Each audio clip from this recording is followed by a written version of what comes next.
Hello everybody, this is Hammer Striker here. Just got a quick first impression on a new Stoeger that we just picked up. Now these have been on the market for a little while, but it's new to us. This is the STR 9 series. This particular one is the SC, the subcompact, so it's the Glock 26 size gun.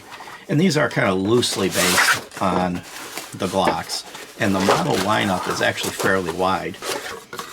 So this is what the critter looks like, and it uses steel mags instead of the plastic mags that Glocks use. It does not take Glock magazines. Unfortunately, it only comes with one mag, and they didn't take advantage of the opportunity of getting rid of that plastic housing to add some additional capacity. That surprises me. The other things that come in the box is a loader. We know everybody always uses those. The lock, the instruction manual, and that's it. Some variants of the model lineup have replaceable back straps. I'll pull this off so you can actually see what the grip looks like.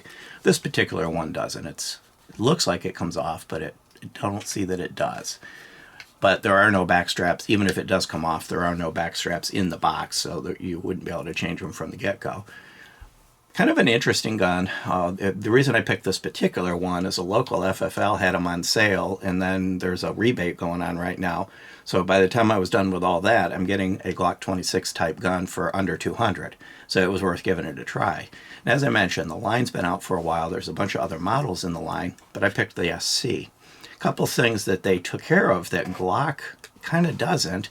It's got a Picatinny rail. The Glock 26s, and I've got one here, none of the Glock 26s have Picatinny rails. They all have to use trigger guard lasers, and that's been the case for the Glock 26 the entire time it's existed. So these are loosely based on Glock, but they've changed quite a few things. The trigger guard's different. It's got a flatty trigger. It does have the inertial toggle and all the internal drop safeties. The internals are very similar to a Glock. Front and rear serrations, metal sights, and they are night sights, so they've got a tritium vial in them, but they've got a white ring around them, which makes them easy to see. So that's a kind of a good sight setup, different than the U-Dot that Glock has. So overall, it seems to be well constructed. I've read that the magazines are totally unavailable. With a few minutes worth of searching, we kind of found a couple websites that have magazines in stock, so that's not as true as it would have been maybe when those comments were made before.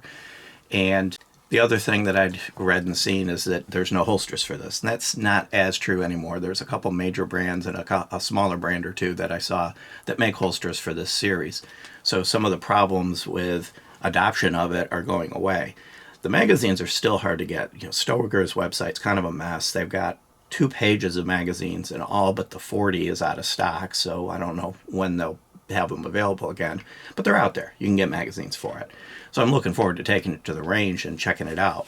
But I'm going to show you the internals of it. Just a couple other things. This internals it's well machined and nicely polished, but this is pretty classic Glock. The fire control group is very similar to the Glock. The way the rails are set up, front and rear, is very Glockish.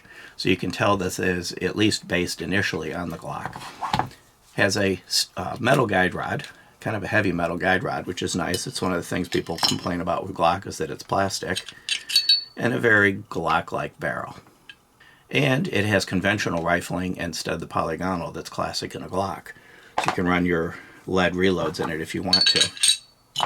So it looks well done, seems to have a lot of nice features, seems to have potential, and it's definitely at a good price point. This happens on Glocks too sometimes. If you get the drop safety messed up, you'll have a hard time getting them back together. Oh, I'm not going to spend a lot of time getting back together. It does go back together easy, but just like the Glocks, if you get that drop safety in the wrong position, sometimes you'll have a hard time putting it back together. So I'm going to pause, put it back together, and then resume so I can do the trigger. When I get into the full review, I'll show the details of what I had to do with the drop safety, but it's not a big deal. I've had to do it with Glocks before. So let's talk about the trigger. Decent minimal take-up. It's not a lot of take-up.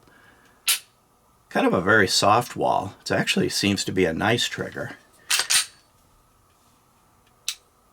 Decent resets, not super short, but it's not long either. No take-up other than the beginning of the softer wall.